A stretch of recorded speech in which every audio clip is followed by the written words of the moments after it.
Well, I don't know exactly the order. You just mentioned about where to start, and I think the place to start is probably just go ahead and start with that Paddleford information that I just sent to you. And what most people assume is that they somehow created the U.S. when they did not. They don't have anything to do with it. It's not about them. And that's the reason we're going to start with the Paddleford case.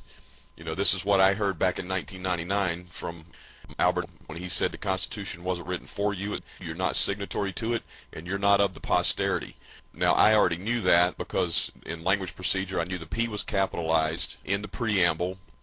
There was a language procedure that was known to the founders back then called a capital. When you capitalize the first letter of a word, you change its meaning, which is why they capitalized the word people of the United States, and it's exactly why they capitalized the word posterity.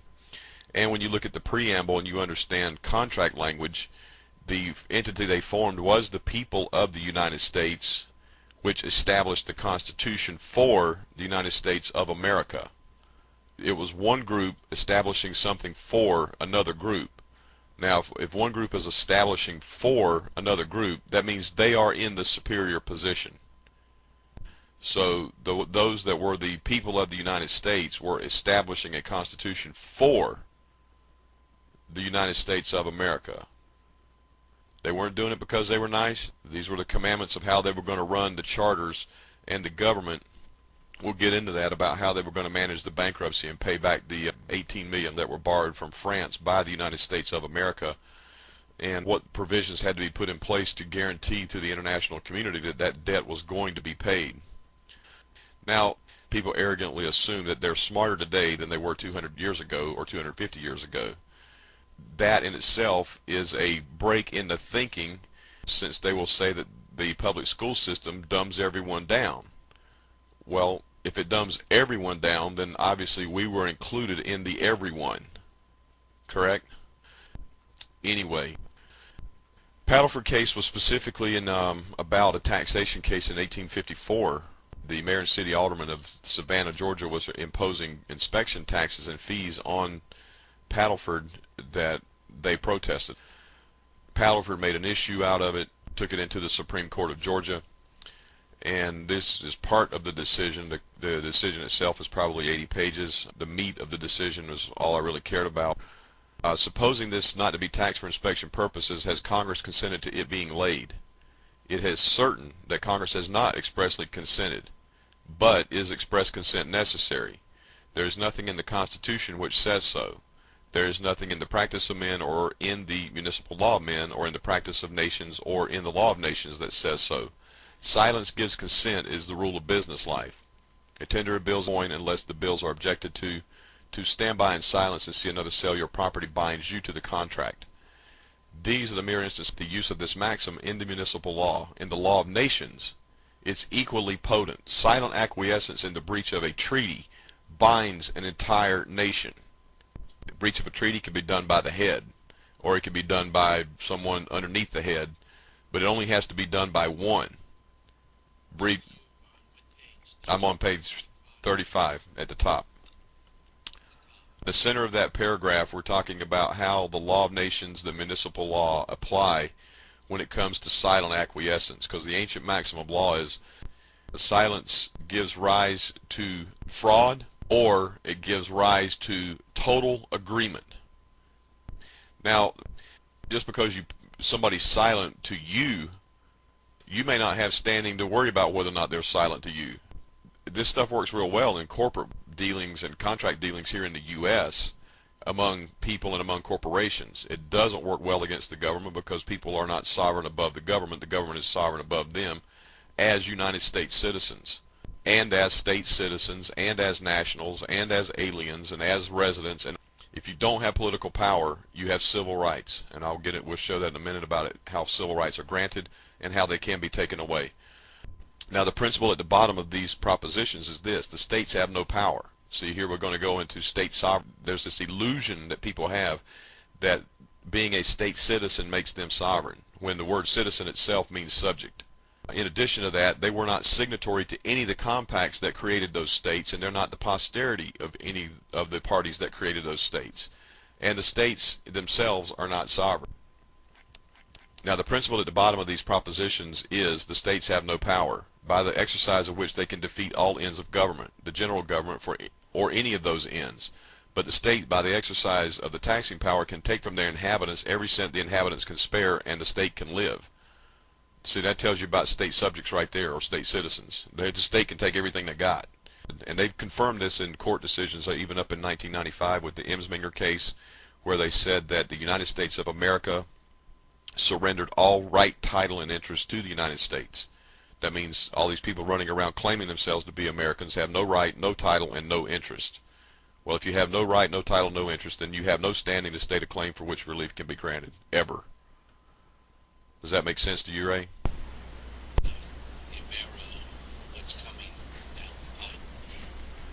Right, and the people that think they have some kind of say-so and that have no say-so, the system's going to do what it's doing because it's for the posterity of those who created that system. Okay? According to the principle of this decision, therefore, the states have no power to lay any tax on their inhabitants, and if they have the power to tax, it follows that they have no power to enable them to keep up their state governments, and without state governments, they have no power to keep themselves alive as states. The principle comes to this, that the states, in making the Constitution, intended to give up the power of self-preservation, which we would also call self-determination. Alright, I'm going to switch over to the next page. At least I think I am. Yeah, page 36. This was in a different page on this decision with Paddleford, but it gets into some things like we talked about earlier. The people of the states who made the Constitution considered themselves as the sovereign and the government as the subject. They were the principal, their agent. That this is true, none will dispute. And this is the commentary from this book, where it says, we all know that it was not us people who made the Constitution, but the select few, as stated by the court at page 520, wherein they said, but indeed no private person has a right to complain by suit in court on the grounds of a breach of the Constitution. The Constitution, it is true, is a compact, but he is not a party to it. Okay? The states are parties to it, and they can complain. If they want to complain on your behalf, then they're entitled to a redress. Or they can choose to waive their right to complain on your behalf. And the reason I say your behalf is because Schultz and we the people keep going to the Supreme Court, and they keep telling them, hey, we don't have to listen to anything you got to say. Well, right here it is. You don't have a right to redress. Because why? You should have gone to the state first, and then they chose to take up your cause. Then they can bring it to us, the federal government. Or they can waive their right to take up your cause. Well, their cause is whatever they think about the taxation with the IRS and Title 26 and 16th Amendment. And people say, well, the 16th Amendment was never ratified. Ray, let's just go back to silent acquiescence.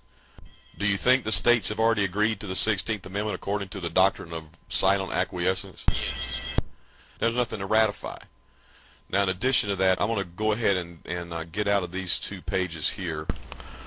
Done with this document. Yeah, Paddleford, those 2 things are self-explanatory. There's not even a need to spend a lot of time on it. People don't have a right to redress. The states have a right to redress, so you have to go to the state to complain. Then they get to choose whether or not they want to take your complaint to the federal.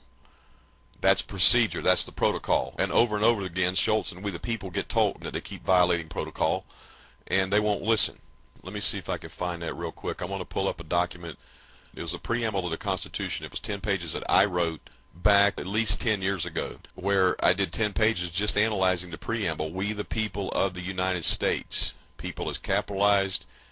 This is the entity, the people of the United States. And of course, they got 6 commas in here where they say the reasons that they are writing this Constitution. They want to form a more perfect union. Okay, to form a more perfect union means they have to eliminate state sovereignty, period, because it's a perfect union. Okay, establish justice, ensure tranquility, allegedly, provide for defense, allegedly, promote the general welfare, allegedly, and this one I won't say allegedly about, and secure the blessings of liberty to ourselves and our posterity. People and posterity are both capitalized. That's the language procedure called a capita nim. It's kind of like any words you want to pick. Nice and nice. Nice is a city. Nice is not. Capitalized one's not. Same thing here. People and people are not the same word, and neither is posterity and posterity. If you don't know your posterity, you don't know your bloodline, and I guarantee you you're not of the posterity, because they know who the posterity is. I've seen the pictures of even the ones that sit in office today. looks exactly like the one that was sitting in office in 1865, called Andrew Johnson. I have pictures of it out of a book from the 1800s that showed all the constitutional acts from 1860 to 1880. Had pictures of the 5 presidents, Ray, in that book, that were sitting during those 20 years. It's the same bloodline of Andrew Johnson. Now, they do change their names. I mean, that goes on because they don't want, I mean, to keep the same names like they do in London with, you know, England, they know what the bloodline is. They all, king, queen, and royalty, or all that kind of stuff over there. Over here, it's the same way. They just like to keep it hidden. Power never leaves the posterity.